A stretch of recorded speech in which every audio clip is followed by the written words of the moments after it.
Pineapple uses and side effects గురించి చెప్పాలనుకుంటున్నాను. ఈరోజు పైనాపిల్ అనేది రోగనిరోధక శక్తిని పెంచుతుంది, కీళ్ళ నొప్పులు తగ్గుముఖం పడతాయి, గాయాలను తగ్గిస్తుంది, కడుపులోని పురుగులను చంపేస్తుంది, శ్వాసకోశ వ్యాధులను తగ్గిస్తుంది, గొంతు నొప్పి పంటి నొప్పిని నివారిస్తుంది, క్యాన్సర్ సంబంధిత లక్షణాలను తగ్గిస్తుంది, మలబద్ధకానికి మంచి మందుగా పనిచేస్తుంది, బరువు తగ్గడానికి భలే ఉపయోగపడుతుంది ఫ్రెండ్స్.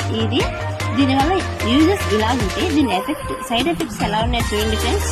పైనాపిల్ లో విటమిన్ సి అనేది అధికంగా ఉండటం వల్ల తీవ్రమైన ఎసిడిటీకి దారి తీస్తుంది. పైనాపిల్ అధిక ఫైబర్ అతిసారానికి కారణమవుతుంది. పైనాపిల్ వల్ల ఎలర్జీ ఉన్న వ్యక్తులకు బుగ్గల వాపు వస్తుంది, తలనొప్పి, బద్ధకం, వికారం లాంటి వస్తువులు ఉంటాయి ఫ్రెండ్స్.